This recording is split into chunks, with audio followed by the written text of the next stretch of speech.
today we have Joshua Shapiro, who is a crystal skull investigator and explorer and has met many of the crystal skulls around the world.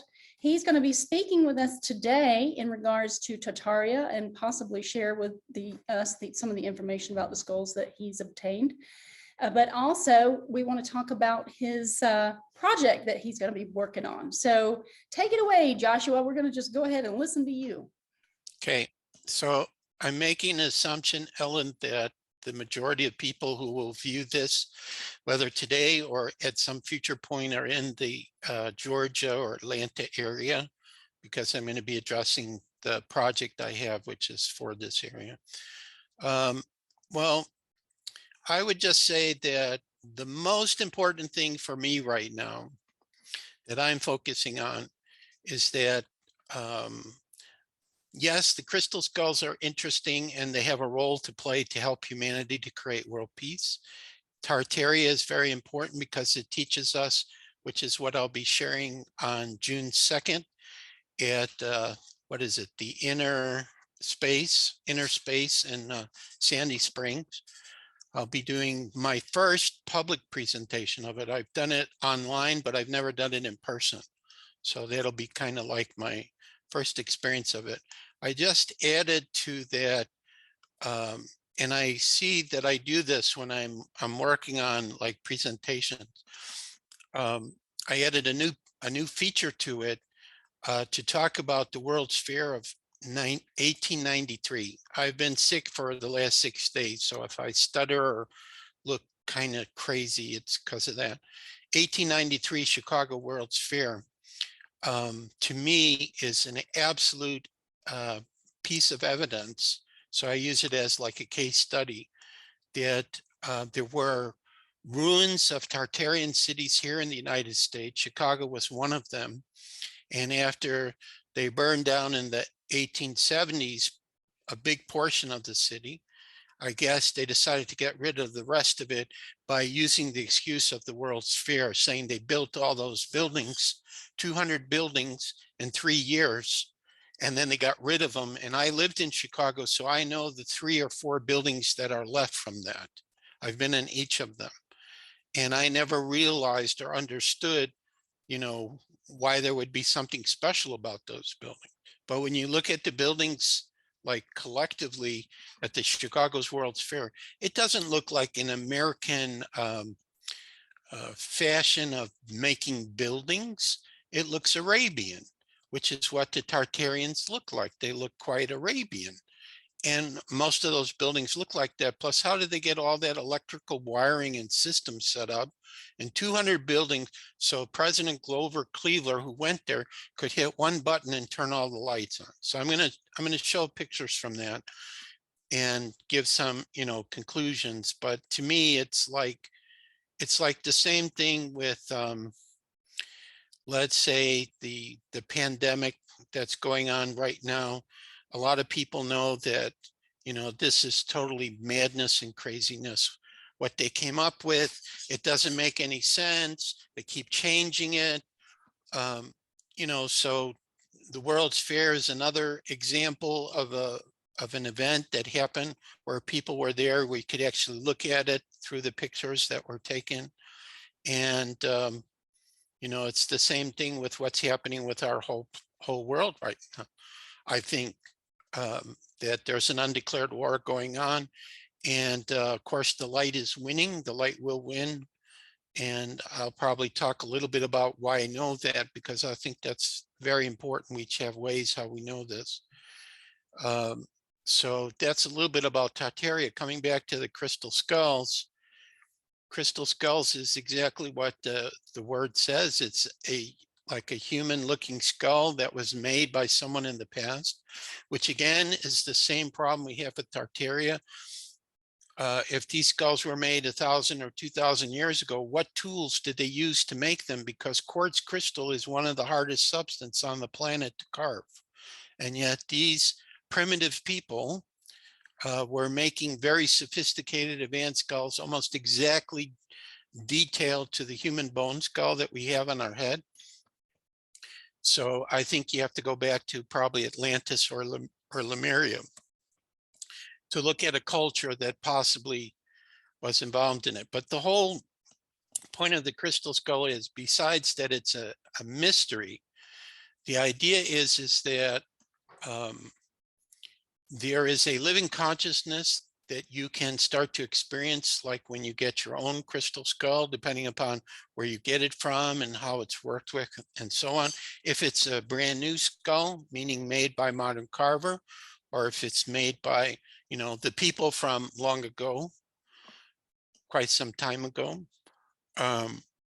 But what most people are finding is, as they start working with these skulls, there seems to be a living consciousness within it. Because, for example, in my case, with the personal skulls that we have here, they each have a name. They each have a way that they work. They're each unique and different. Some of them are talkative, meaning you can hear them telepathically. Some of them might affect you in your dream. Some of them you just kind of feel like the energy, you know, it's a very unique experience. But for me, in my work with the crystal skull, which has been all the way back to 1983, when I saw my first one made out of amethyst, that these skulls are a very powerful tool. That's why I say they're going to be a part of the creation of our future. For example, well, this will show you how crazy I am as an Aries, that I'm willing to try anything that makes sense to me. I once did a talk on crystal skulls at Microsoft's headquarters in Washington State. And the only reason I was able to get into that was because my friend who, I'm trying to remember, so many different things have happened all the years. Somehow I went to Peru, and I can't remember who was the group I went with. I think oh, right. It was one of my ex-wives. One of my ex-wives was Brazilian, and she did tours to Peru. So it was one of her tours that this lady took. And then I was driving through that area or flying through that area to do something. And I just asked her, I didn't know if it would be possible, but how do you know unless you ask? You know, the still small voice has always told me, there's nothing that you can imagine that doesn't already exist somewhere. Okay. So whenever you're inspired to do something, in my opinion, maybe this is too Aries eagle-like, but we like challenges and we need to do different things. We need to have variety. So that's why, you know, a lot of people will not find me as just like an expert on one subject. You know, in the last 2 years, I've learned about Tartaria, I've learned about flat Earth, and I'm continuing to constantly learn about many different things, because I'm trying to see how everything fits together, and I'm trying to see, do we fully understand the world that we live in? And I would say, no, we don't. Or the only thing I could say about this is, and you know, it's not to be judgmental or whatever, but I think that if someone really did a serious study about the true nature of our world and the true history of our world, they would soon find out and discover that what they taught us in school had nothing to do with the truth whatsoever. It had to do with their scenario they wanted us to believe in, so we would give our power away to them, you know, and when they tell us, okay, you got to do these things or whatever you're going to do. But what I believe is happening now is they miscalculated with their so-called plandemic, as some people call it, with, you know, COVID-19, and it has been used against them in ways that most people don't have any clue, but it's actually helped to awaken a lot more people than would have been awakened if they had not done this. Okay, because this is the real key, I think, for right now, is people have to see for themselves, you know, is this world literally crazy? I mean, you have to come to that point where you have to look at everything going on and say, is this world literally crazy? How can people being allowed these kind of activities going on? Okay, well, it's very simple. There's been a plan for hundreds of years for this to be going on like this, and now they're no longer holding back. So in effect, what happens is, people start waking up and they have to learn one simple word. No, I'm not going to do this. No, I'm not going to follow this. No, this makes no sense to me.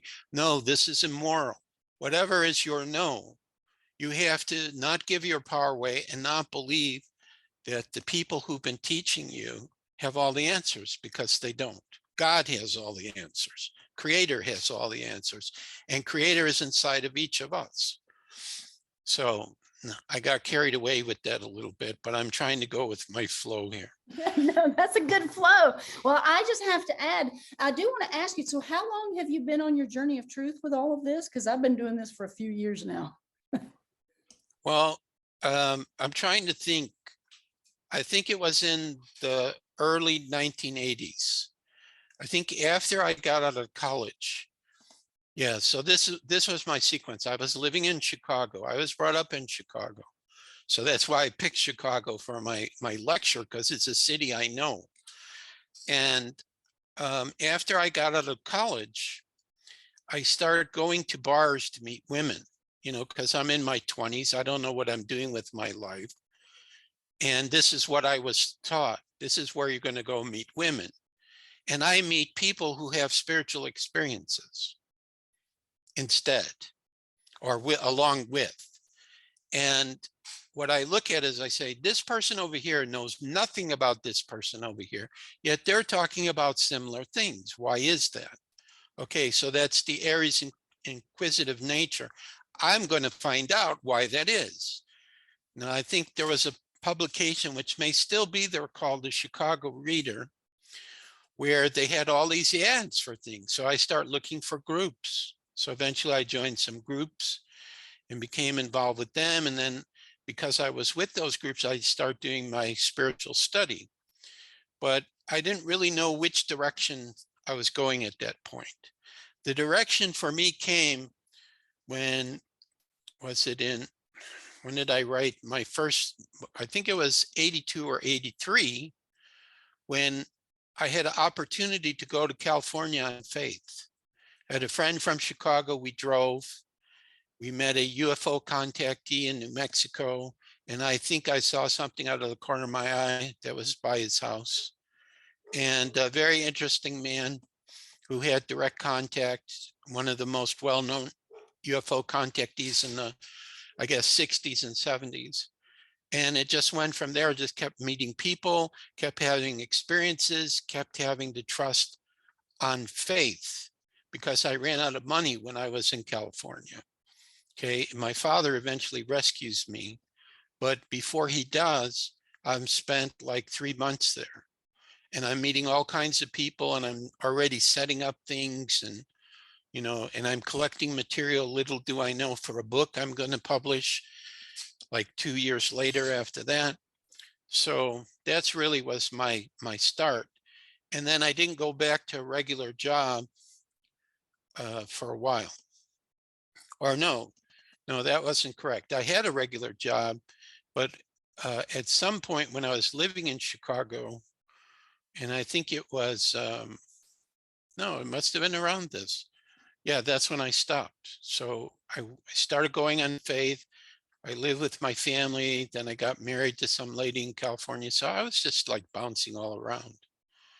And so for the most part, I haven't worked normal jobs, which my normal job would be a computer job, because that's what my degree is in, from the University of Illinois in Champaign-Urbana. So it would be, a computer degree, which I could still get jobs with that even at 67 years old. Okay, because everything we do is computers, and everything I do to be effective is through the internet and the computer. So I still have my marbles for that. Not a programmer, but I learned how to work with the machines, the software, and the programs that I need, so I can do the things that I have to do, like create your own book. Literally have to almost do that, even though there's files you have to send to Amazon for the books that we have published. Still, I got to make all the files that they want for that, and then let them just put it together and print it out. So So that was kind of my beginning. So I would say for myself, where I'm very strong right now is because I've trusted for so long what I feel. My first two gifts are feeling and I hear. I hear my own voice thinking, which is, how do I phrase that? My mind's voice, my soul's voice, if you will, but I can also hear other intelligent beings as well. And it's getting sharper recently, okay, especially related to the project I'm doing here for Georgia. There's one in particular that when I start talking about, I'll start hearing this being because they may have a few comments for the people watching this recording. Um, so the main point that I'm trying to make with all of this is we've all gone through our own spiritual path. We've worked together with other people. Sometimes it worked, sometimes it didn't work. It's primarily, I believe, because of what we were taught in school. We were taught in school cooperation is not the best way. Fighting with each other is the best way. Being in competition. And as we know, if we're seeing what's coming up in the future, there will no longer be competition and fighting and all of this. The children of the future, I already see them.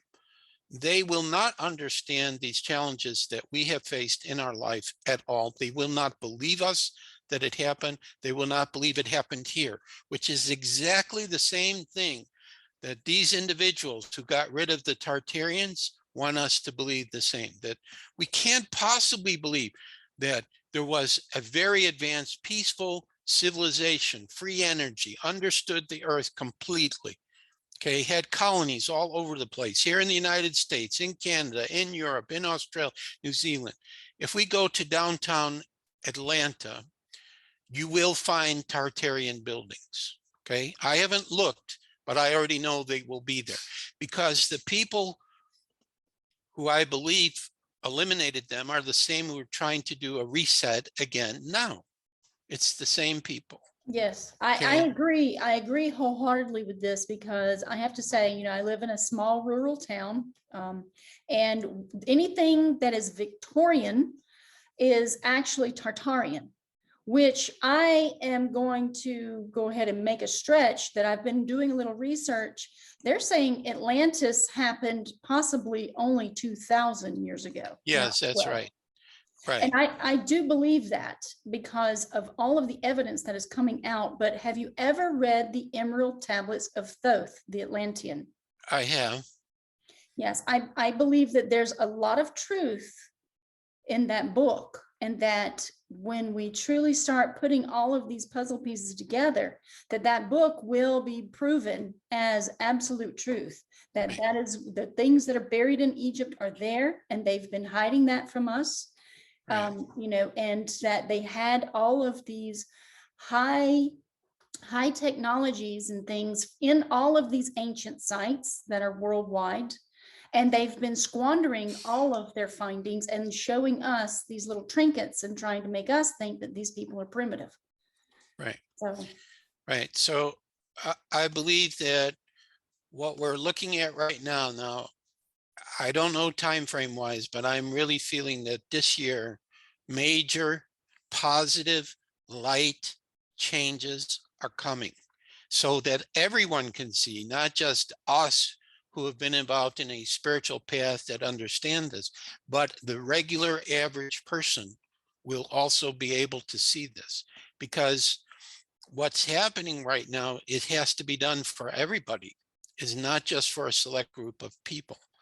Now, I think that what will balance this is each soul right now is deciding if they're going to be on this new heaven and new earth. Okay, because because it's all about spiritual evolution and growth. This no longer will be the place because we're not going to have the light and the dark here. Okay, it's going to totally shift. Now, some people might be asking, well, Joshua, how can you say that this is all, like in less than a year, all of a sudden, all good things are going to start manifesting? It's because most people have no clue that this undeclared war that's been going on between light and dark has been going on behind the scenes for a long time. And I'm trying to think, there was something in specific. I mean, besides the fact that they're fighting in the Ukraine, which is not the way that the media is showing it, there was something else that's starting to pick up. I think really what it is, it's just the people that are awakening, because whoever this person is that's with me for the center that I'll be speaking about, this person tells me more than 50% of the planet now is positive. Okay. And so I think when that starts happening, then it's like we're literally being pulled towards the higher vibrational frequency. And the people who don't want to be a part of that, there is another earth that's being prepared for them so they can continue, because Creator has infinite patience and love for all of us. Okay. It's not a question of we versus them. It's a question of your actions are dictating where you need to go for your evolution. Okay. The earth is not going to support this anymore. So the major challenge that I haven't been able to resolve yet, which is not a topic you asked me to speak about, but I'm going to mention it because it is connected to the Tartarians. I think they knew about this, is the true nature of our world. I do not believe is a globe. I think it is flat with a dome. I've seen enough evidence, proof in a lot of ways by going out there and looking that I believe that. So it means that if that's true, the whole world is completely different than the way that we're used to. Like how we're taught how gravity works, it doesn't work that way. For example, where the sun and the moon is in the sky, it isn't where they tell us it is. It's very, very close. It's extremely close. Self-illuminated lights, which means the same for the stars too. That they may not all be outside the dome. They may be inside the dome in the upper part of it. So there's an awful lot that we need to learn. And so these subjects like crystal skulls and Tartaria are just subjects which are opening us up to understanding the truth about the world we live in, the activities we live in, the artifacts, because crystal skulls are artifacts from past civilizations. And that as long as we use the word no and are honoring ourselves and are true to ourselves, then we will be guided. Because this is one thing that I have not felt since all of this started. And you would think that you should be feeling more, but it could be a sign of the switching vibrational frequencies in our world, that it's really happening now. Since the pandemic started, I've not felt one moment of fear. I have not been afraid to go outside. Oh, I'm going to catch something. I've not been afraid if I wear a mask, if I don't wear a mask, because again, from the inner information that I was given through these experiences, which I guess I need to talk about them so people can understand, why can I say this? Why can I say this convincingly? Okay. There's two experiences I've had which have shown me that a positive future, a peaceful future, 2037, 2030, we're in the works of happening. That's not that far away, okay?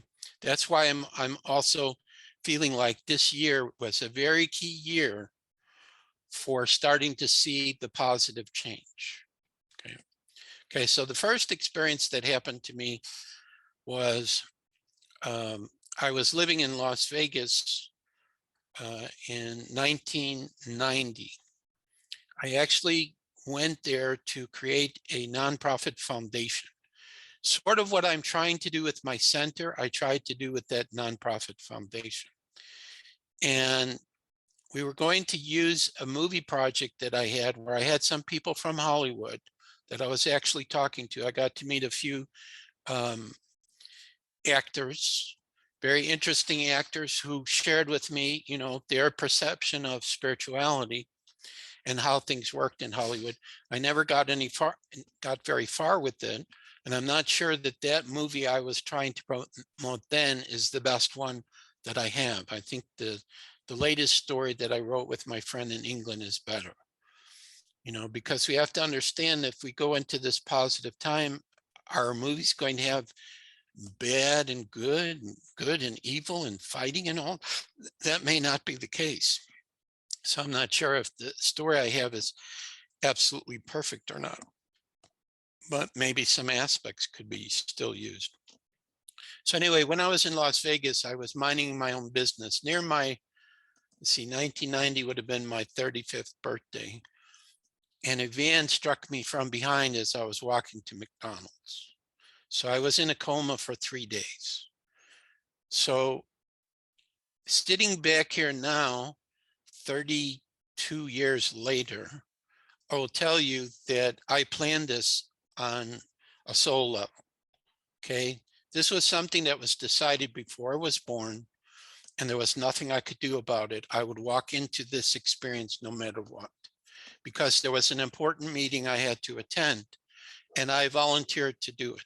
So it was just something I volunteered to do. Now, this is probably also, they say we each have like 3 or 4 moments in our life where we could decide we're going to die and not come back.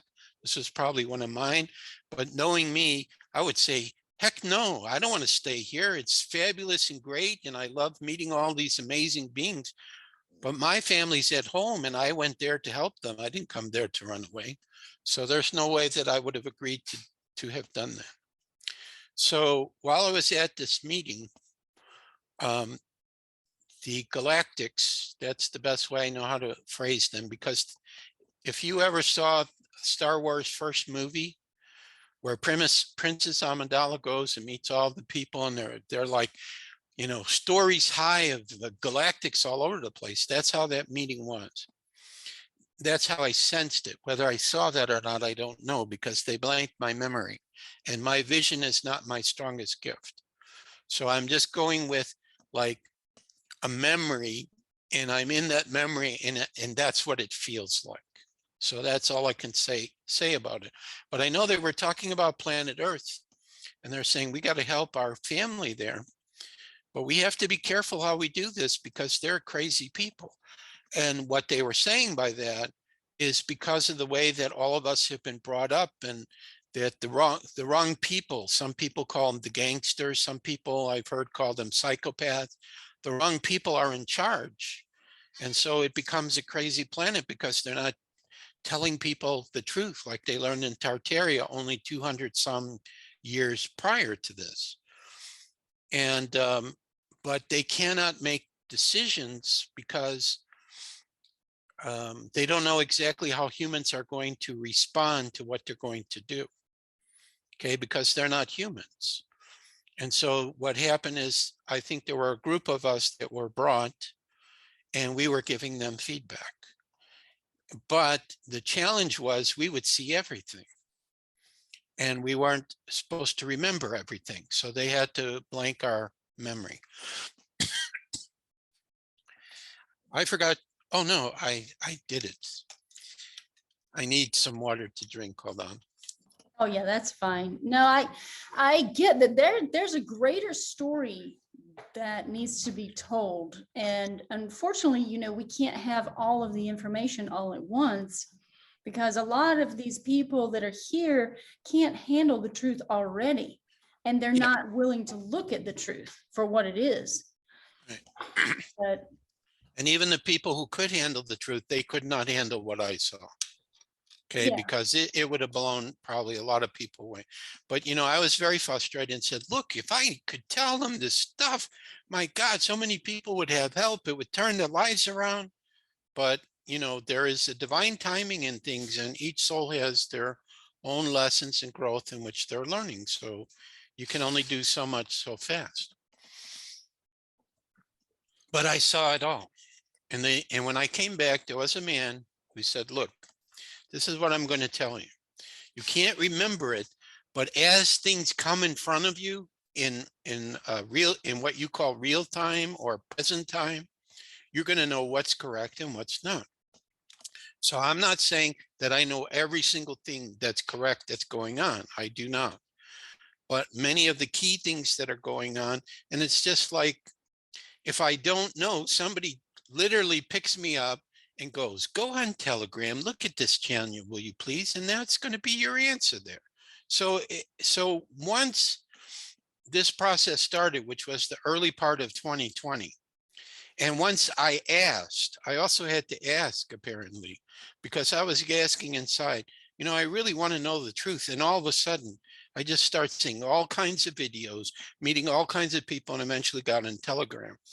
So what I think I've been able to do is at a high level, and I also got to talk to Gene Decode 3 times, which is not an easy thing to do. Right now, it's almost impossible because he's in high demand. So before that happened, he said yes to me. So I'm assuming we had some soul connection that I was allowed to do then. But so it's like slowly but surely, each of the different pieces of different things that are going on, some which are wonderful and beautiful and incredible, and some which are not so nice. And I won't say anything more about that because we already have enough fear on the planet. And when people find out what's really been going on, it's not going to make them any happier, I know. But the whole thing is that creators will, and this is the sensing I get from the meeting too, that this world is not going to allow it to be destroyed, that we're going to go into a higher vibrational frequency. It is our destiny, and nothing will be able to stop it. However, just as what we're calling the white hats, or the white hats and the alliance, they keep talking about, well, we're not rushing things and it's event driven, and we don't want to push people, but people have to start awakening themselves. So this has been the most frustrating part of it, probably for over the last year or so, where we get, oh, this big thing is going to happen, and then it doesn't happen. But that could be, I, I've had some lifetimes in military, and it can be feints, okay, that are being made by both sides. So one side doesn't know what the other side's doing. But I believe that right now we're at a point where the war is already over. There was this guy, Bill Wood, that Carrie Cassidy interviewed, which he's been challenged now too, whether he's legit or not. Everybody gets challenged if they bring out good information, apparently. Something will come up because we're all human beings. I'm the same. I've made some of my mistakes too in the past. I have people who are not very happy with me, and that's just typical Aries, but that's just the way it happens because we go through our lessons. So what I've tried to do to the best of my ability, as I have chance to speak to the people who aren't very happy with me, is to say, talk with me, let's see what we can work out, whatever it was, because that's how we have to go forward. We have to release our past, hold no grudges. And Unity Through Diversity was one of the early New Age networks that was created in California by Leland Stewart, which I actually met him one time in one of their meetings. And what they basically said is, our job isn't to get everybody together and work on the same thing. It's to talk to each other and say, we have this and this in common. This is what we should focus on. We don't have those things in common. You go your way, I go mine. And that's the way it has to be in the future too. But in the future, when we get there, we will have experts on every single thing that exists with life. Okay. There won't be competition anymore. It'll be personal choice. There's 3 people we have in my town here that all are great cooks. So it might be that certain meals, one cook you like, certain meals another cook you likes, certain meals is the third cook, or you may just like all the meals by the third cook, but that's your free will choice to decide. It's not worth fighting over or saying I'm better or I'm worse or whatever. And are So you familiar with the yuga cycles of time in the Vedic teachings? I have heard of them, and I think I remember reading, it may not be the last ones. It was like around the beginning of the 20th century, because that's when I read them back in like 2020, 2008 or 2007 or something like that. So I know that during that particular period of time, they were talking about prophecy and spirituality growing and expanding onto the earth. So all the prophecies really have discussed this idea about that spirituality will come back to the earth. And even the Bible talks about, there'll be a golden age. I don't know if it's going to work this way or not. I don't think so, but that we're Well, going to have this golden age. so it's my comprehension that as we go, we traverse through the different zodiac signs over our head, which is in astrotheology. And we're leaving the age of Pisces, which actually correlates it. So the astrological cosmology of the stars actually has an association with parts of the body. And it makes sense to me when I look at this as a whole. I'm a double Aquarius, so this is where I go into all this thinking. Right. I'm looking at the age of Pisces, which is representative of the two fish, which is also representative of the 2 feet on the body, on the physical body. And now we're going to the age of Aquarius, which is actually going up to the shins. And the interesting thing to note about this, not only is Pisces represented through Christianity with the fish symbol, but as we're going into the age of Aquarius, we're finding that, the water sign for Aquarius is like 2 wave sign. It's like a wave and then a wave. And we're learning about frequencies. So recently I was thinking, the frequencies may be an association instead of just it being related to water, when Aquarius is actually an air sign. But the main thing I got out of it was that we're going into the 2 shins, and what we see right now is a division. The world is divided as the 2 columns, the 2 pillars of the beginning of the next phase of consciousness. And as we progress into the different levels of the body, and we actually get back up to Aries, which is up at the crown chakra, then again, the consciousness that is everywhere on the planet is going to fall and collapse, just like what it apparently did during Atlantis's day. And this is kind of where I'm going. I'm like, okay, well, it makes sense that if Atlantis was only 2,150 years ago, 2,200, something like that, then they had the fall in consciousness back down to the feet.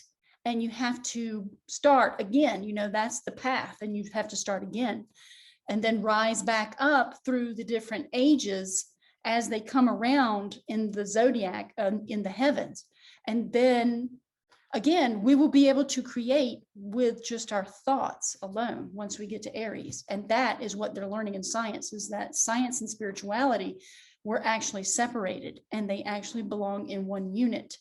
And they're finding that the quantum field will actually create. It's like a pliable field of energy that can create matter from nothing, basically. And I believe that once we get to the adepthood of our consciousness, that we will be able to work with this ether again in the physical state, but we won't need hands and tools. No, I don't think the Tartarians used hands and tools. They were able to link into the electromagnetic fields of the entire Earth, and any field of the Earth, including the toroidal field too. So they must have had very advanced equipment to do that, where they received the energies directly. And then they had, according to the video I saw, the best video on Tartaria is by a person named Iwar Anand, who is an anonymous person that just keeps making these videos. So he made the first one, a 5-parter. Even though he called it Flat Earth, it was mostly about Tartaria, and he never used the word Tartaria, I believe, once.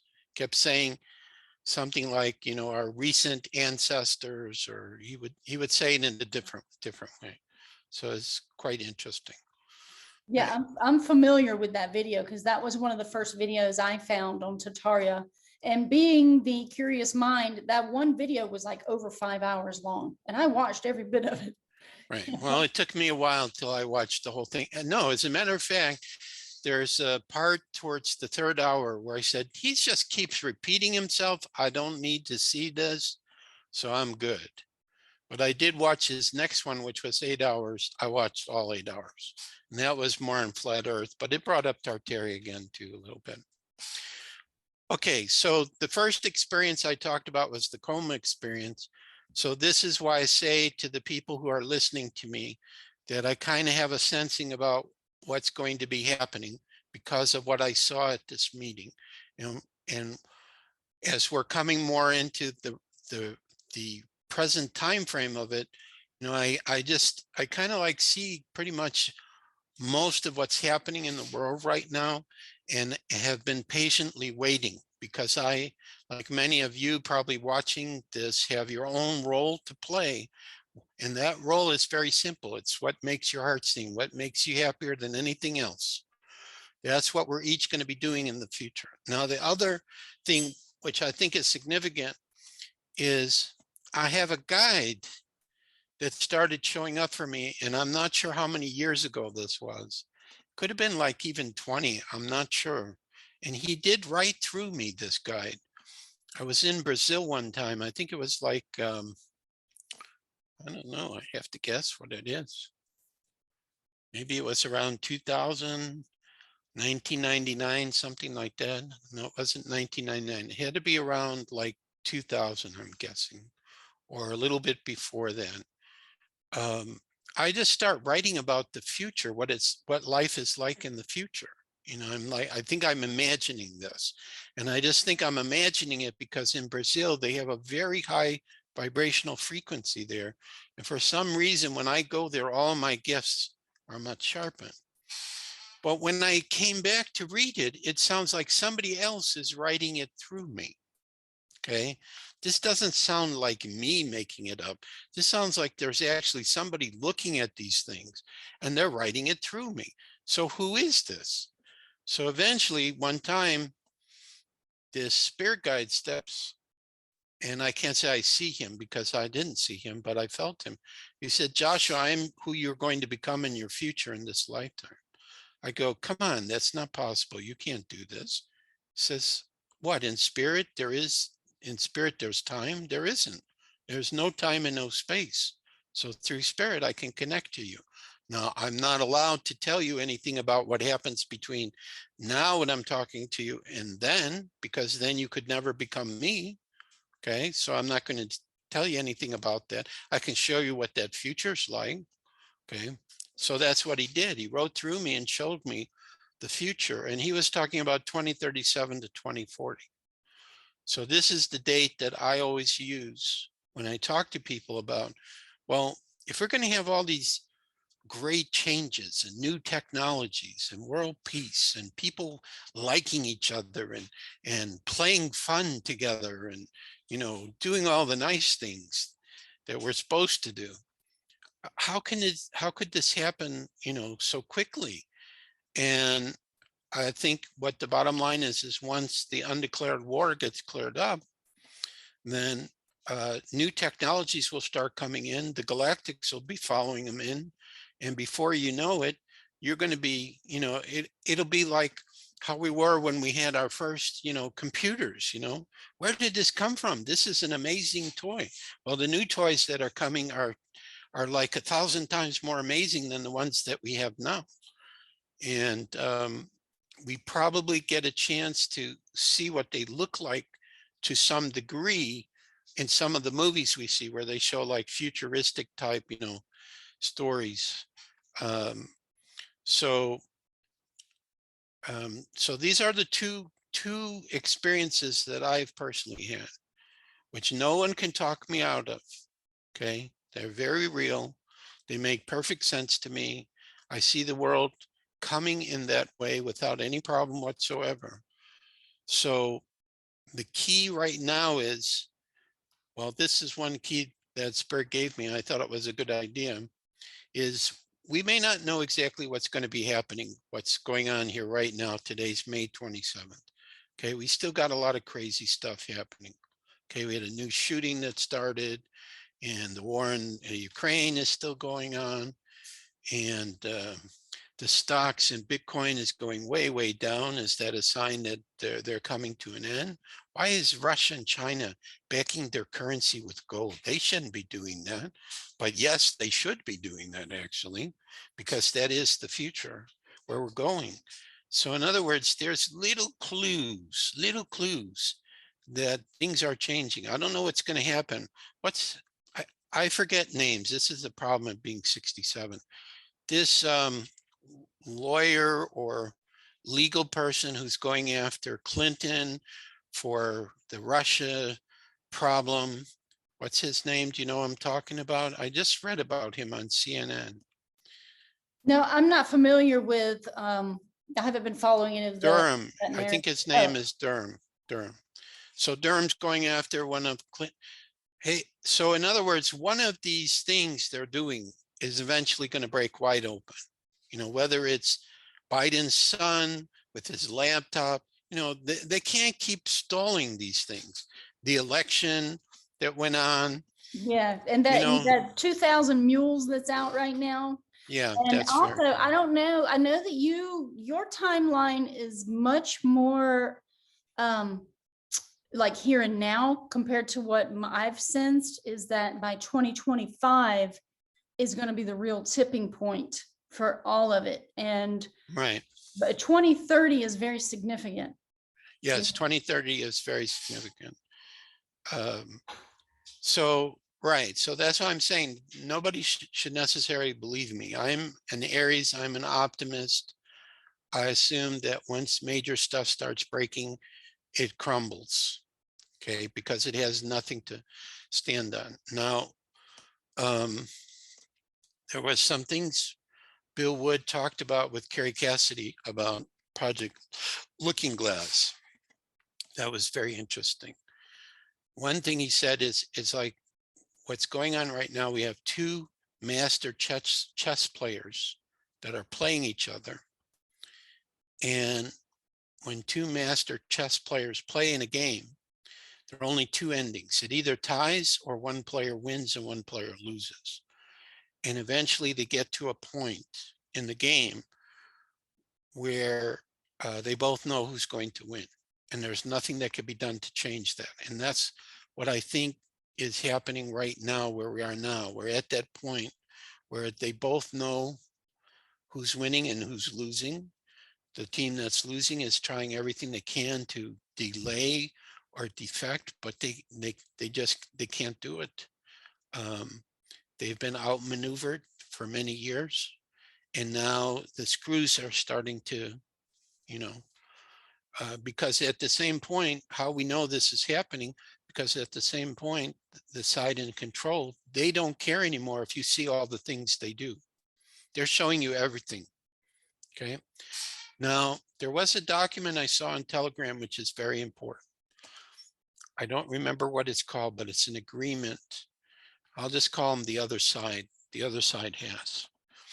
And you have to sign this agreement if you're going to participate in their version of the game, which, as I say, is losing now. There are 2 points that they make in this document. Number one, they constantly talk about poison. We are going to create something for people which will be a poison to their system. And then we will give them the solution, which will be another poison. And we will just keep duplicating this over and over and over again. So our food, our water, our drugs, almost everything that we have, they've been working on this. However, there was one other clause in there that caught me totally in shock and surprise, but I don't know why when I think about it now. They talked about prime creator in there. Prime creator, you're not even supposed to acknowledge that prime creator exists. You have your own God who's not doing such a great job there. But they have to acknowledge that prime creator exists, because prime creator says to them, if the majority of people on your planet, this is why I said saying no is so important. Majority of people on your planet do agree with you and follow what you tell them to do, I will not interfere. Okay. But if the majority of people say no, and that's what I think's already happened with all the protests and everything going on, it just lit a match. People were not happy for a long time. And this just brought a lot of people out. I've talked to some people now who have been in the front lines, as I call them, where they're really protesting and they're throwing these sonic weapons at them and all kinds of bad stuff, and they're beating them up, and they're still sticking there. They're courageous, sticking there on the line, protesting their rights, knowing what their rights are, and that something that's happening in their country is not being done properly. So Prime Creator then says to them, look, if you mess up, you lose everything. And that's the one secret that they're not allowed to tell anybody. That's the most important secret they're not supposed to tell anybody. Well, I'm sorry, they've already screwed up. It's Yeah. over. And It's over. so this entire existence is about your free will. But if Yes. you stand in your countenance, like when I go to see Hollywood movies, or if I see them on, the borrowed Netflix or whatever I have, I state I do not consent outwardly to the universe. I do not consent to all of these atrocities of evil. Principalities of darkness are everywhere, and these are dark magicians. And I've been trying to impart this knowledge on just the average citizen around me, because they don't really comprehend what this world is about. And that Right. this world, we actually live in Harry Potter land, but they don't get it because they're not involved enough in diving deep into knowledge. And I'm an occultist. I like to learn about the hidden things in the world. And I am educating myself to the point where I'm trying to relearn and regain the knowledge that's been taken from us, which is about the elemental forces, the air, earth, fire, water, and ether that is all around of us, how it's inside of us and how it's outside of us, and how we can actually manipulate this substance with our minds. Yep. Yep. So that's all very true. All very true. So this concludes my slight presentation about the world, where I think we're going. Yes, probably I'm going faster, perhaps, than most people think, but I don't know why. I just have something inside of myself. I have to trust what I hear inside. I'm not always right. And I just feel it very strongly that before the end of the year, there will be an events, something that's going to start triggering it. And it will take about 15 years for us to fully integrate and adapt all these things. It's not going to happen overnight. Okay. Certain things they know people will be able to accept. I think med beds will go over pretty big and people will be accepting of that. If we have a new computer that just happens to be free and is a lot more, is much faster and more efficient, but it's still a computer that we're accustomed to working with, we can go with that. And it'll be, stepping it up, because there's still going to be a lot of things that are going to have to be set up. So, anyway, so just going back to what we talked about. So for me, the crystal skulls is a tool that people have access to. We have helped people to get their own skull, to work with their spiritual evolution and growth. Okay. They pick the skull that resonates for them. Okay, sometimes people ask us to do it. We don't like to do it, because we always find when a person is looking at like 10 skulls or 50, they're going to know, they're going to feel, or they're going to sense, hey, there's nothing there, or that one, I don't know why, but that one's talking with me. It's got to come home with me. So I've heard some really strange stories where a person is going out, not even looking for a skull, meets one, and has to bring one home with them. Okay, because that was their day to do it. So it's a really powerful tool. And the other thing that we haven't really been able to do anything with, because we don't have the resources for it, but it will be part of the center, I'm sure, is I think a lot of this crystal skulls that have been used in the past or have been created by advanced civilizations of the past have tremendous amount of knowledge and information encoded inside of them. So this will be one of the projects of our center at some point. As we have access to the new technologies that will be coming out, it'll be much easier to do that. Tartaria basically is, that we haven't been taught our true history. And for those who have the eyes to see, now I have the eyes to see. If you know how to look for the buildings and you know how to look at the histories that we've been told, you'll see it's a bunch of it doesn't make sense. Like one historical researcher met this Russian guy, and he was talking about that the dynasty of the kingdom of, let's say, Sweden is then duplicated for the dynasty of Denmark in the next 100 years. They just changed their name, but their lives are similar. So they were lazy and they wouldn't have to create totally new histories to fill the 1,000 years or whatever that never happened. Which some people are talking about, that they added 1,000 years to our calendar. So we're going to find out about all these things. I mean, there's already people that already know the truth about all of this. And, so this I think will be very, very exciting, but it's a sign to everything. You must question everything. You must be willing. And this is going to be the hardest part for most people, that probably a great deal of what you believe to be true was not based on truth.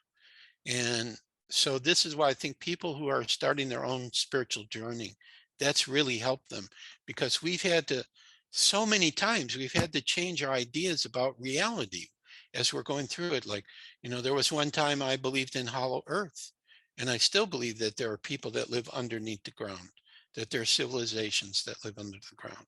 But whether it's, this hollow earth that Admiral Byrd talked about, I don't know. But, there's many different theories and philosophies. It's like each one that we took, it helped us to prepare us for the next one, and then the next one, and the next one. Well, we've got a whole bunch of next ones coming up that we got to be prepared for, apparently. So we'll have to see how this goes. So unless either of you have any specific questions you want to ask me about what I'm talking about here, I can go into the center next, and then we can finish this first one up. Janet, do you have any questions for Joshua? No, pretty clear. Okay. Now, Janet, I want to let you know that we offer 6 free ebooks. We have a free ebook on crystal skulls. We have a free ebook on Do We Live in a Computer Simulation? Why can't I say that? Simulation. Yeah. Simulation. I couldn't get the U out for some reason. Simulation. Okay, there, I said it. I feel good about myself now, and I can go watch my Star Trek after that. Okay, so we have that one. We have Tartaria. We have Flat Earth. We have the book that's based on my experiences I'm talking about. It's called Messages from Argus. So if you want to actually read what I wrote about all this stuff, I have that free ebook. And then I have one that I did last May. It was kind of after I talked to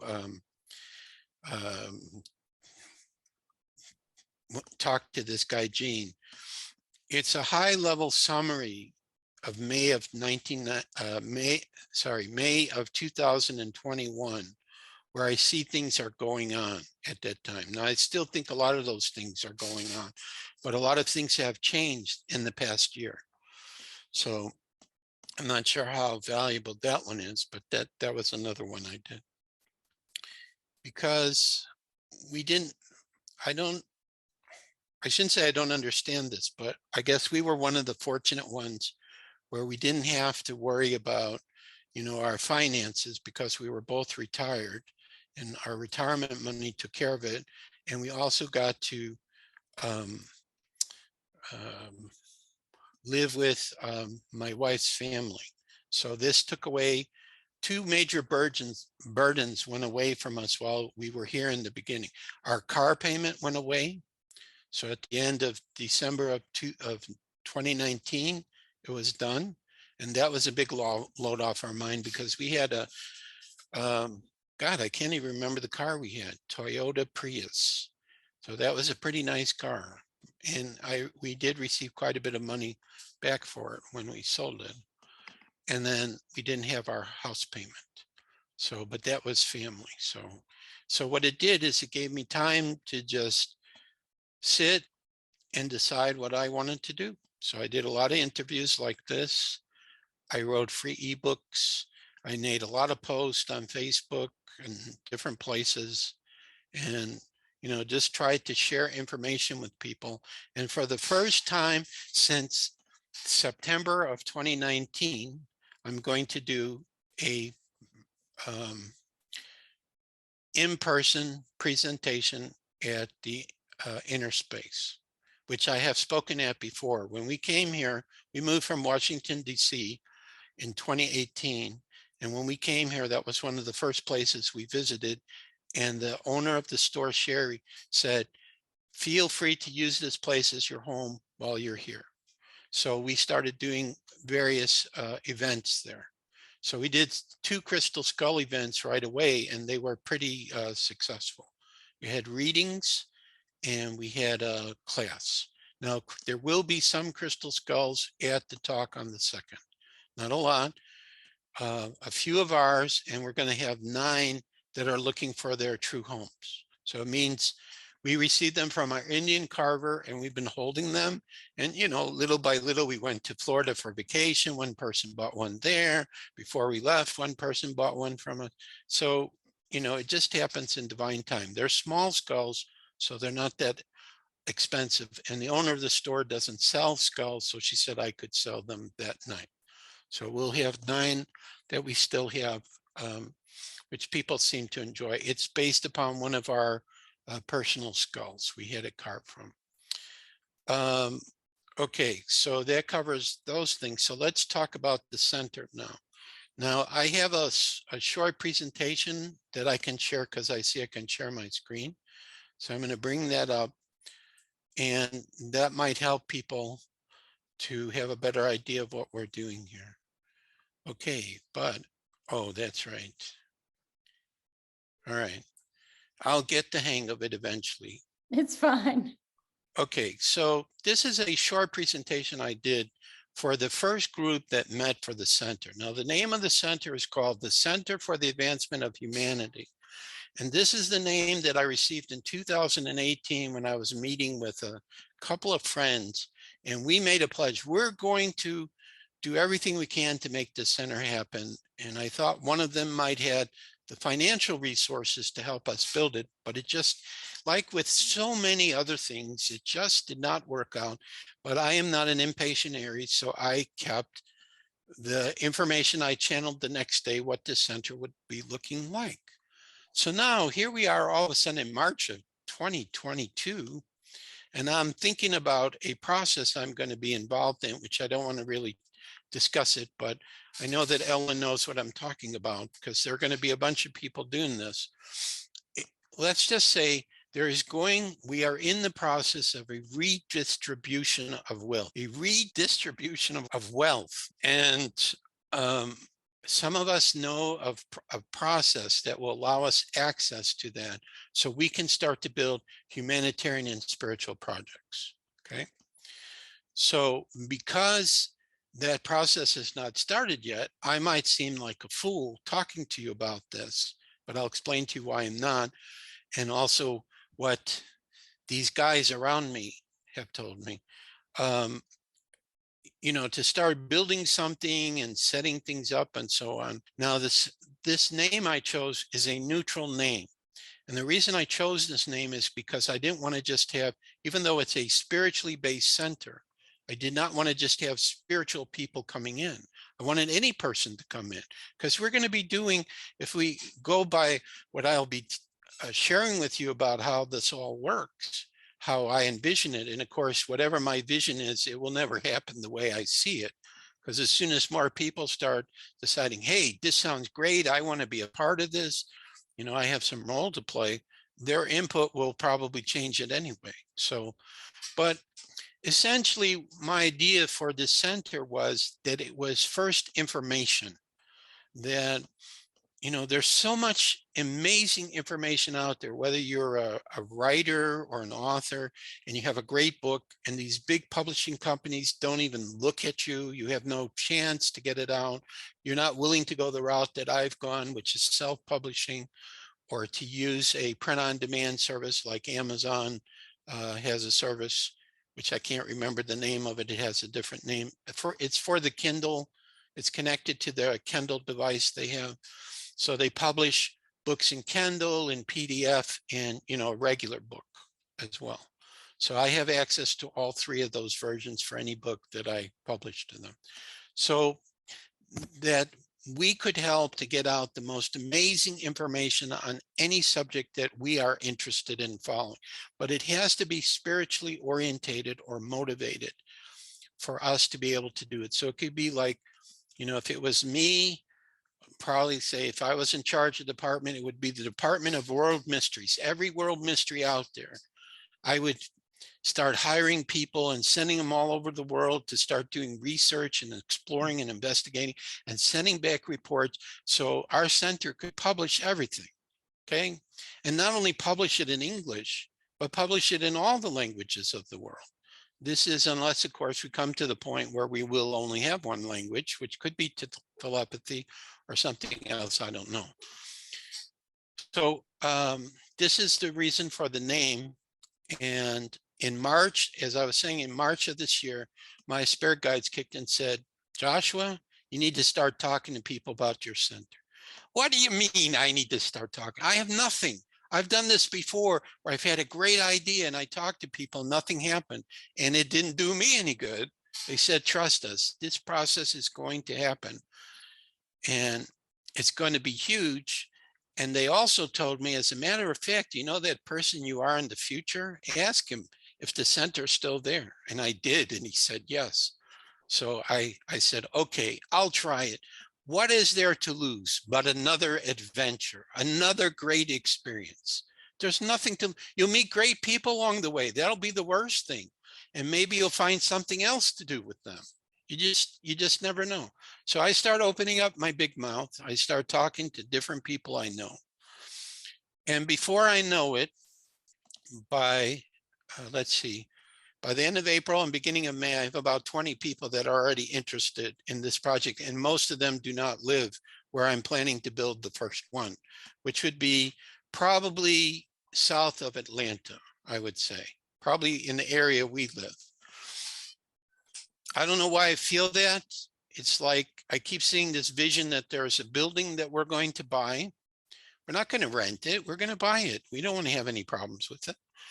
And, you know, we'll start filling it up with offices and people and figure out which projects are we going to do. And then we'll go from there. So this presentation, I'm showing you the beginning part of it, was what I shared with 16 other people who told me, you know, this idea about your center, I really like, I'm excited about this. I think this can work. I want to be a part of it. And the key that I told all of them is your role in playing in this is you need to know what makes your heart sing or we can't help, we can't hire you. So I always tell everyone, imagine this. We buy our building, we have our offices set up, and we start having people walking in because, you know, they want to look at all these products and services that we're offering. And it's going to be more than world mysteries. Believe me, if we could get a med bed, we'll get a med bed in there. It'll be about UFOs. It'll be about, oh, this is one. I told you I have this guy right here. This is for the two of you. Contact directly with the galactics and taking their knowledge and information and sharing it in book form so people can understand it. Mm-hmm. How would you like to meet those guys? Well, who do you think is supporting this? I believe that every time I sit down here and I talk about the center, I'm surrounded by galactics. Okay. It's like they're the ones who know how important this center is because, you know, it's going to be publishing. And I'm not just talking about books. I'm talking about movies too. I'm going to get Ellen in the room there with me because she has a lot more experience than I do with this. And we're going to figure out some kind of amazing movie that we're going to produce and create and distribute to share with people all over the world. We're going to do it all. You know, and what other things was I thinking about? I don't know. I have a document. Anybody that watches this presentation, if you say, yes, Joshua, I know I'm a part of this, I'm not going to ask you, you're going to tell me. That's the way it has to be. Okay. Because if I have to convince someone they're supposed to be part of something, then they're not the right person to start with. You know, I told the people at this meeting that I believe before we were born, those of us who are going to be creating the foundation of this, we all agreed in 2022, we're going to come together and we're going to make this center. And we're not just going to be in the same country, because I have people, as you'll see, which countries I have already. And I'm very surprised I have so many so soon, because I've only been opening my mouth for about 2 months or so now. But maybe I learned how to explain this, how to allow the energy of the center to work through me, because that's what I feel happened. Now, just to acknowledge the first Zoom meeting we had, which was May 10th, we had our members Arito and Aria, who live in the Virgin Islands. They donated the Zoom room, just like Ellen is doing today. We're using her Zoom room because I'm too cheap to buy one. But I tell you, definitely, if Zoom rooms exist, we will have it for the center. And Aria has the store Love and Light. So her store, and also Inner Space, who I've talked to, the owner of that store, are interested in looking at becoming what we call sister centers. A sister center would not be like what we would have here in Georgia with everything, or most everything. It would be smaller centers, and they would decide whatever they're going to do. We would not be interfering with it at all, but they may decide some of our products and services that they want to take and include it in what they're offering. And the only thing I'm going to ask them for help with is just let people know about our center. Just say, hey, I'm a family member of the Center for the Advancement of Humanity Network. Okay. And then what we'll be doing is offering them resources so they can build their center much larger in exactly the way they want. And I think that's a very fair exchange. So I probably talked too much already on this. Okay, go to the next one. Okay, so this is the temporary logo I came up with. Okay. If I can't find somebody to help me who's talented, I'm just going to use my electronic skills and try to do something. So I call it a home where all your dreams will come true. Okay, because that's when I was thinking about the center and the people coming there, I flashed in on a scene from Field of Dreams where Kevin Costner is playing Ray, and he's gone to see this medical doctor when he's older in his office. And they're talking. He's telling this doctor, because he was a baseball player when he was younger. For one day, he played in the major leagues. He says to the doctor, if I could help you create one of your dreams, what would it be? See, he already had been told by like spirit or something that this man wanted to play in this kind of ghost baseball game he was doing in Iowa. When he's asking this man, what's your dream? And the man tells him, and he says, well, what if I could make that true for you? And he said, is there enough light in the moon to make that happen? I said, I don't know, but I have a place where you can come and you can see. And that's kind of my feeling that I have for the center, that every single individual who's going to walk in here, not only is going to be overwhelmed by the love and the friendliness of all the people inside this building, but they're going to be able to make some dream come true, because we're going to have the answers, or we're going to have a way, or there's something that we'll be able to do to help this person so that they can more fully express who they are. These are just kind of some of our goals: to share from a spiritual perspective the most important, insightful, and positive wisdom perspective. Essentially the best information we can in every form of media that exists. There are many forms of media that are getting ready to come out that we have no clue about, that I want to be able to do that, so that no matter how a person wants to learn or read or watch a movie or whatever it is, whatever system they have, we will have it completely covered. I'm very ambitious, you might notice.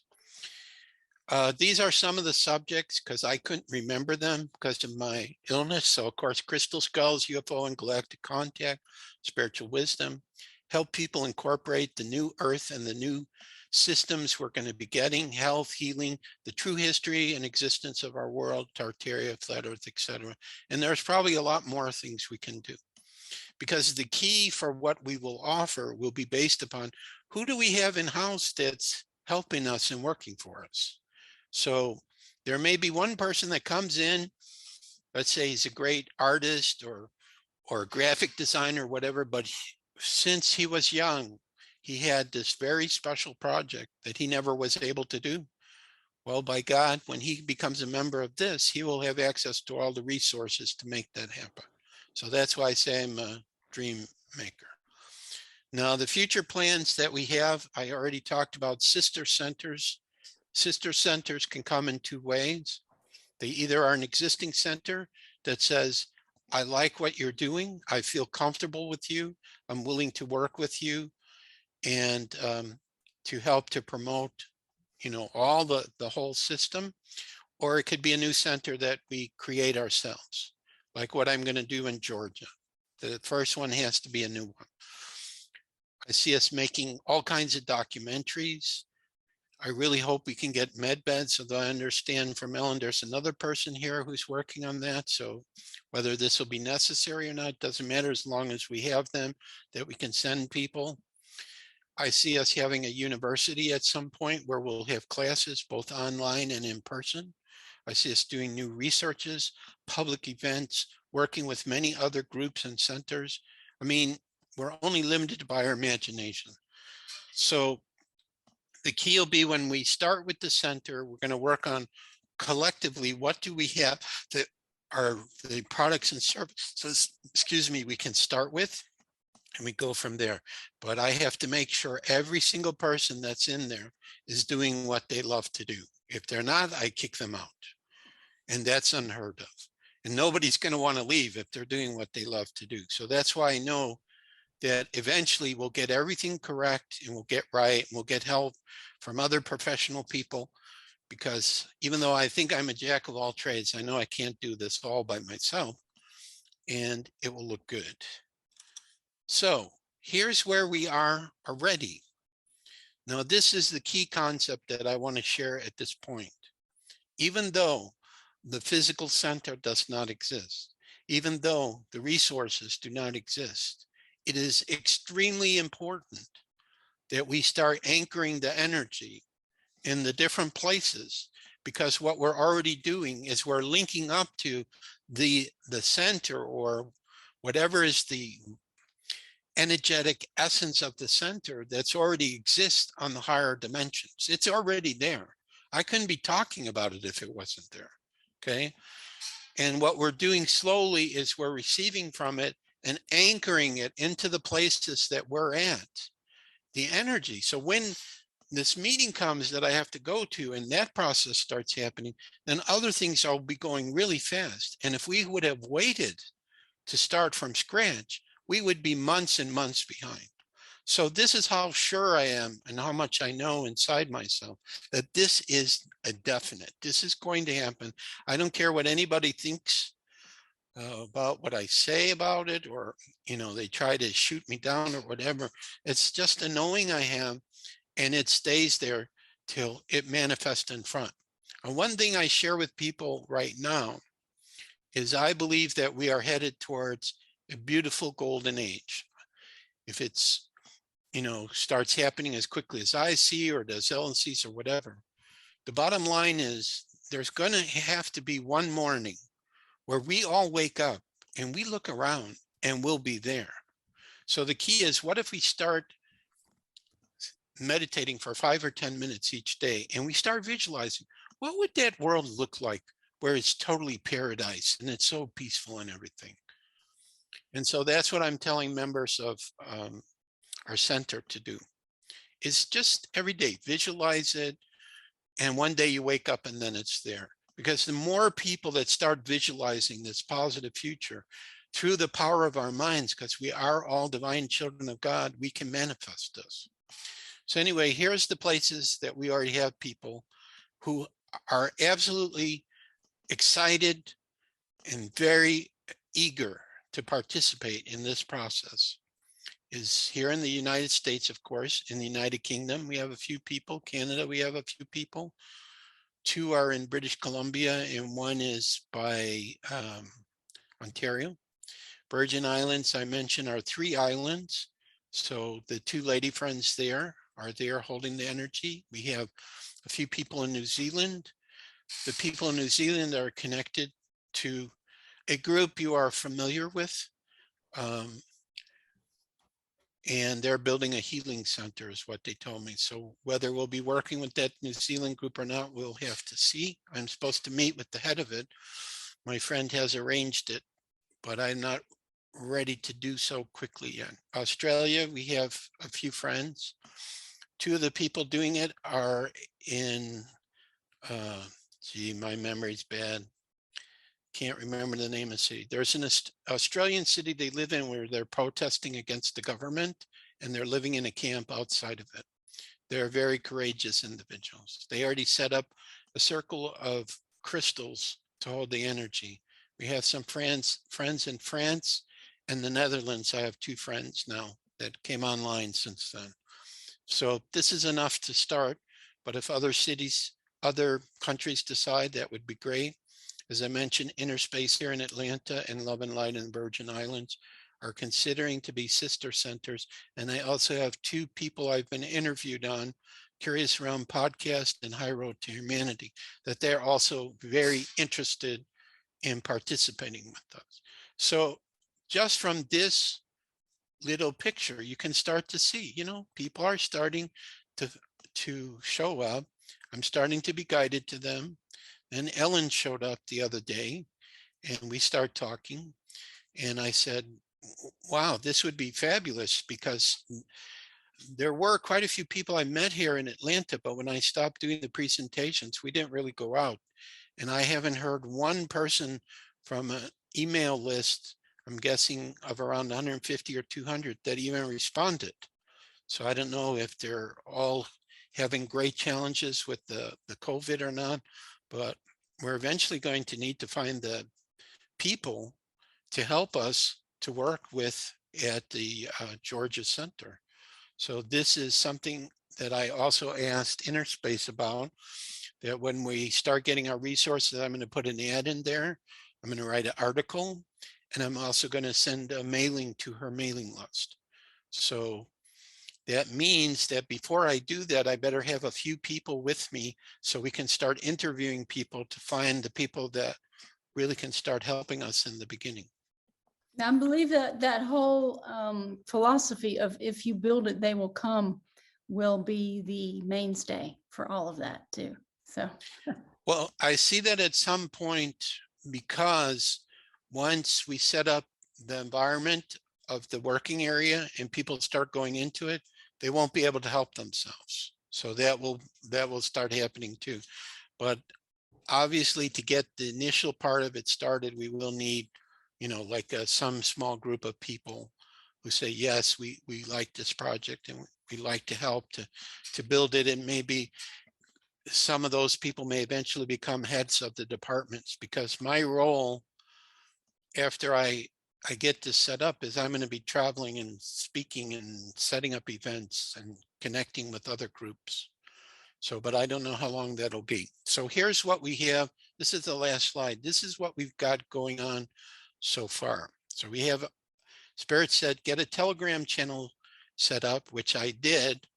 And that basically put us on the map. That was the first thing I did. Then I heard you should have a Rumble channel too.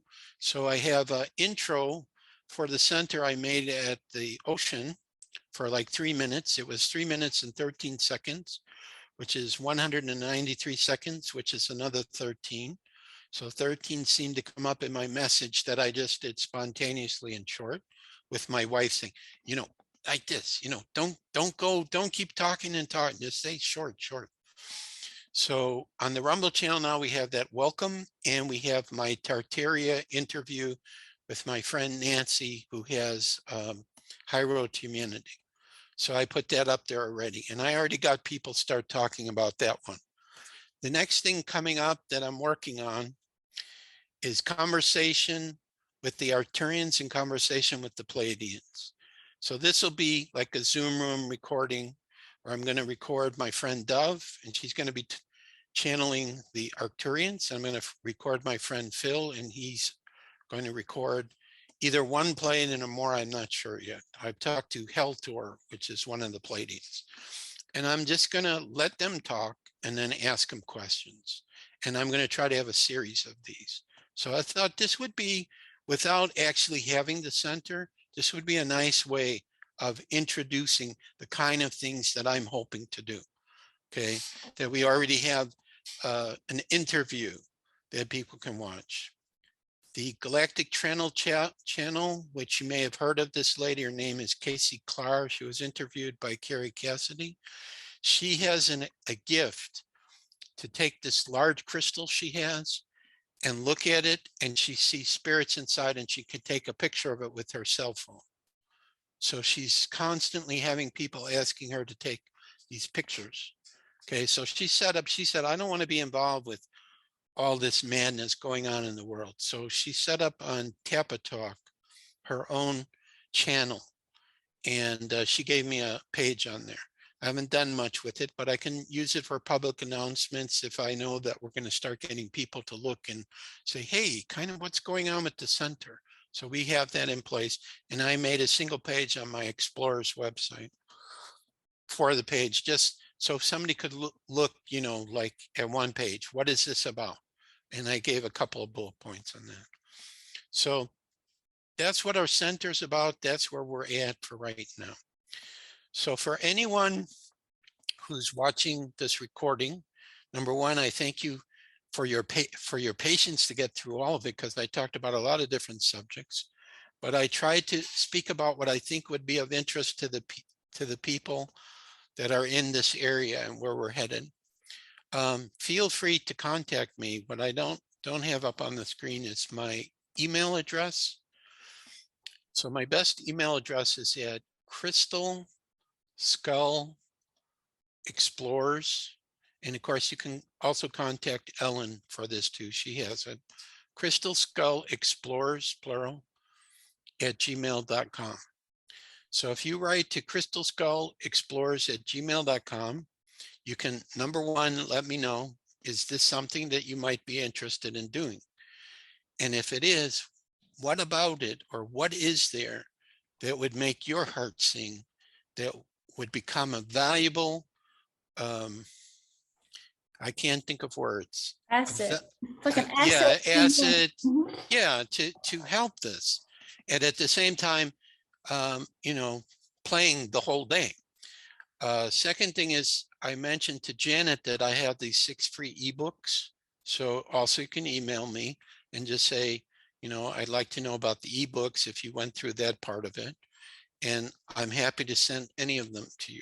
As a matter of fact, I'm going to make all these ebooks available through the center. Pretty much everything that I've done, as soon as the center gets going, all my books, all the videos, everything, I'm giving it to the center. Why am I doing that? Because number one, it's too much for one person to manage. And number two, I believe that we're going to have some young people who are going to love this kind of stuff. And they're going to be able to coordinate and organize the whole thing so that it will become available. Like our Rumble channel we'll have, if we don't have that, we'll have something like that where we're just, you know, as we get these videos in, we'll just start sharing them. So there's going to be a lot of work done to build a center and to start getting the information out. And then the reward that the people will have that are working at the center is I'll probably wind up bringing special guests back. Like when I start traveling, I'll probably go, you know, the people at the center, they would love to meet you. I think they've only heard about you by name. Would you ever consider coming to meet with them? Maybe doing a private talk for us or something, you know, sort of like that. So I'm not going to hold back on trying to constantly have new projects and, you know, have surprises. Like, you can't take for granted, well, I'm going to go into work this day and this is all that's going to happen. Oh, no, not with Joshua in charge. He's always going to come up with something, or he's going to bring in some other people like him. You're going to have to always be on your toes because you never know what's going to happen. Like, what happened if Trump ever came in there? Just saying, who knows? I don't know, but I have some guides that have something to do with politics too. And I think in a former lifetime, I may have been involved in politics. So don't be surprised if I don't get involved. It won't be called politics in the future. It'll be called something else, but it'll be something like that. It's the people that are helping to govern the planet so there's total peace and harmony. I've done it before, so I have a feeling I'll be called on to do it again. Because remember, once we go through the med beds, we're not going to be 60 and 70 years old anymore. We're going to go back to 30 or 40. And we'll stay that way for a long time, I believe. So life is going to be much different. So are there any questions either of you have about the center? I mean, this is just a very simplistic idea of it and what we're doing right now. No, I don't really have any questions. I just want to inform you that I'm all in, and I am that person who would love to travel all over the place. And since I've been studying Marcel Vogel's crystal techniques of healing people, I would love to go teach other people what we can actually do with a natural crystal, because crystals are our future. Because we have crystalline properties in our own body, and we resonate at the frequency of water. So do crystals. Okay, we're back. Hello. Hello. I'd like to be involved in it. I already talked to Ellen about it. We were discussing something like that at one time. I want to be involved. Okay, that's all I need to hear for the moment, because I don't know what form it's going to take quite yet. But though I can see it'll be something like this in the beginning. We need like about 3 or 4 people to do this thing, and then we have this we have to do. So it won't necessarily be a direct job to start with. It'll be like decision making, or something that we have to work on first, and then we go. So but you also need to let us know eventually. I'm not going to ask now because I can't do anything about it. If God said to you, I'm giving you access to all the resources of the universe, what's going to make your heart sing? I need to also know that from you. Well, I can tell you already. Okay. A healer. Okay, so you want to be a healer. So is that a spiritual healer or a technical healer? No, a spiritual healer. Okay. And I'm an old soul.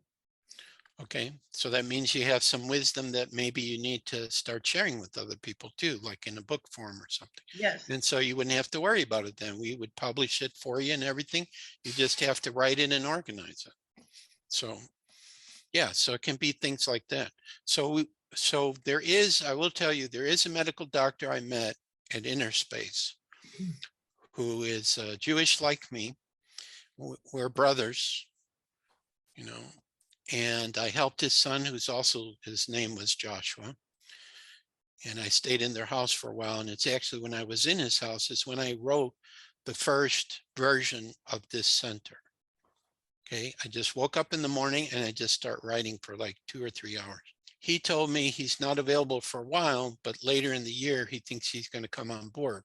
So I'm hoping that he will help me to create the medical, or I'm calling it the holistic health and healing department. Okay, whatever that's going to be. So, the key part of that will we be able to have our own med bed in the building? Because that's my hope. Okay.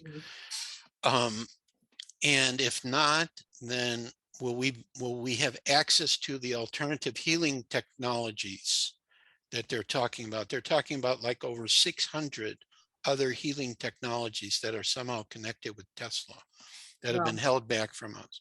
So maybe we'll have some of those. But then also too, we can have an area where we have, a spiritual healer, or a person decides, no, I don't want to use a machine.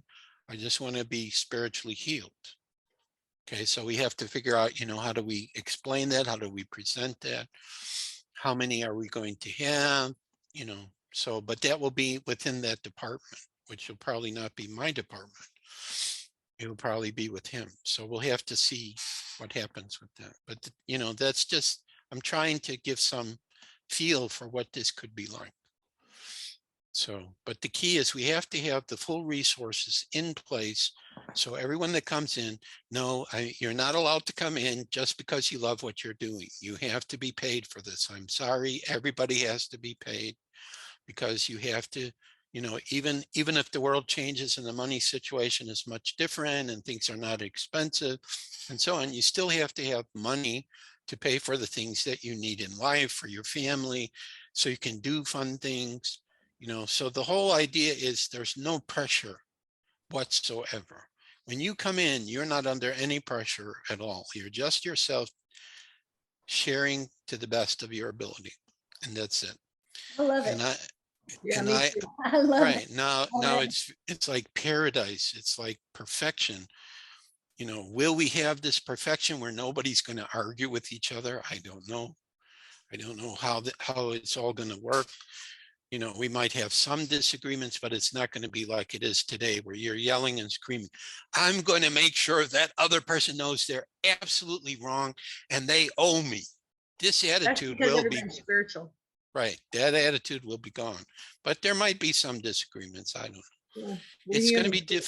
difficult to say, but then we might laugh at all of those disagreements, you know. And also sometime in June, we will have another full Zoom meeting. I'll let the ladies in Virginia Island sponsor it again, with everybody. And the people who attended the first one, I thought they would be bored, but they weren't, because they were so interested listening to every single person, what they were doing and how interesting it was, and how much it was important for what's happening now. Yep. So, but I Mhm. did that because I'm with a bunch of people who don't know each other. They all know me, but they don't know each other. So I thought the first meeting I have to do that. And then I showed them this little presentation. Okay. But, you know, I'm kind of waiting because there's really nothing else we can do except hold the energy.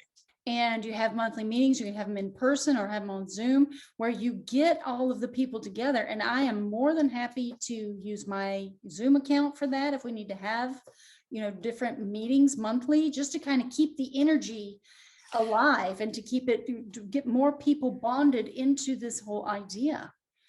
Right.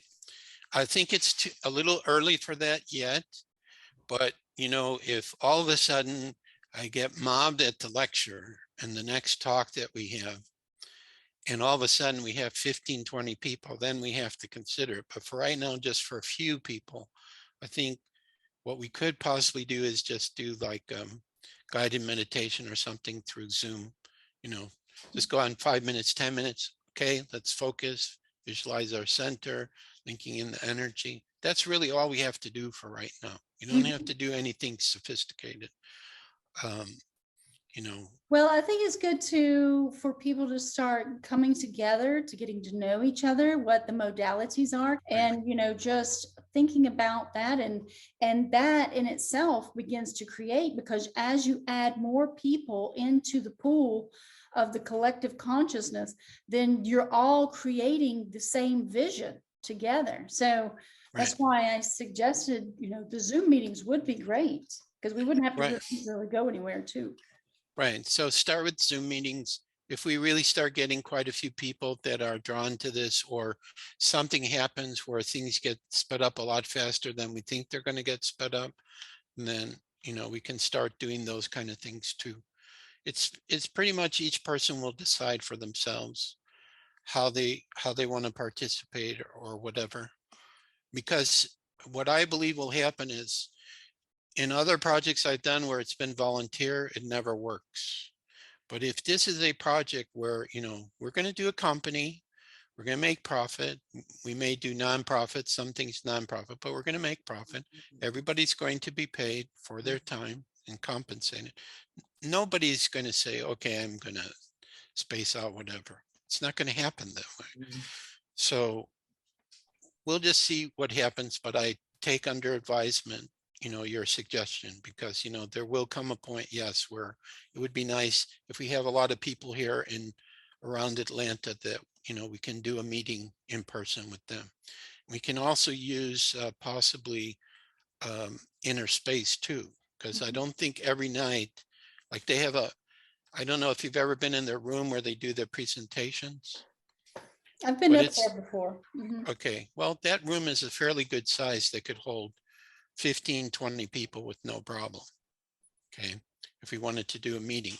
The only challenge for us is every time that we go, that's an hour and a half drive there, an hour and a half back. So Now, there is a metaphysical shop that is in Griffin now, and it's called Crescent Moon, but I have not actually physically been there. And okay, Griffin is much closer, but then we need to check out, are there any things in Peachtree City that are metaphysical stores or anything like that? not that I'm aware of. Our only availability would be a library. Mhm. Libraries will let you use them for free. I'm assuming in the future also that the mode of transportation we'll have will be much more effective and efficient too. Like I've already seen flying cars and, Yeah, No you way, know, really? oh yes, yeah, they do Never have seen that. them. there's quite a few companies that have developed flying cars. They've even Wow. developed ones that are for one person. And then they've done some that could take a couple of people. So I think we're going to have different modes of transportation. So if we are, at a distance where by car would take us by an hour or 2 hours to get there, maybe it'll only take 5 minutes with these other transportation. I don't know. Wow. This is what I'm hoping anyway. Right. Well, I Okay. believe we're going to be obviously acquiring a lot of the modalities that this cabal has been holding back from us, like that high-speed rail system that is underneath the ocean, goes to Europe and all the other places in Yeah, like 2 hours. Yeah, we'll be getting all of that. right. So, and we'll probably have anti-gravity too. Anti-gravity is not that difficult to understand how it works. So, Wow. yeah, so we just have to see, people listening to this might say, oh, these people are crazy, they're dreaming, whatever. No, I think it's coming really close. So Mhm. Do you really care about how they see us? I mean, for real? no, I don't. I don't care. No, the way I look at it is if I say something or do something that bothers someone, then God put me there to help them, to mirror back to them something they have to look at. Yep, that's true. Okay. And the same thing for me. If they make me upset, Yep. then I think, okay, what am I trying to see about myself here? So I always try to look at it from that way. Right. Um, you know, so okay, Yeah. so I think pretty much I've said what I needed to say for today. A little bit of everything, and give you a chance to meet me. And thank you so much for your interest, both of you, to participate in this process. So it's still going really slow. I have a mailing list, though, I set up, and this is the most effective manner I have to communicate. So if there's like, really something special, like if, for example, I am able to interview tomorrow Dove and I get that video up where the Arturians are speaking, then by being on the mailing list, then you're going to find out where the video is and how you can watch it. Mhm. Wow. So things like that. Now, do you believe in star seeds? Yes, absolutely. Okay. Yeah, there's a lot of star seeds here, especially a lot of the children being born. Mhm. Yeah. Okay. Well, all right. Thank you, Joshua, for joining us today for this interview, because this is pretty important. This is our future. And Yep. I think it's going to be great. I'm going to put this up on my channel so that I can broadcast this whole notion of what we're doing. And whoever wishes to join us and get involved, then they can also reach out. And your email and all of your contact information will be included with the video so that people can just go there and contact you directly. Okay, that's good. So you can use any of those. The other key to this is I'm really encouraging people to already start thinking about what's something that we could do that's never been done before. Mhm. What kind of project, or do you have a project that's something you've wanted to do that you haven't, that we could start putting into the planning stage. So once because what I basically see is the resources will start coming in and they'll start activating, and then they'll activate the next part and the next part. And then one of our centers outside of Georgia will say, you know, we got one project coming on. Okay, here's part of those resources there. So that's the way that I see it. And I think that we're going to have some anonymous donors who are going to love this. Yes. And they're just going to come in, and we'll have, you know, a financial department. So we don't have to worry about how that gets taken care of. They'll take care of it properly. And they'll be with all the new currencies that'll be coming out, backed by gold and silver and all the precious metals. So I think probably we won't really get started until this new financial system is really in place. And then a lot of things will start happening. So we'll see. Yeah. Well, it's already happening. You know, all these alliances are forming in small sections. It's like the grassroots efforts are starting to coagulate together and to create the change that we wish to see in the world. So, and we're part of that.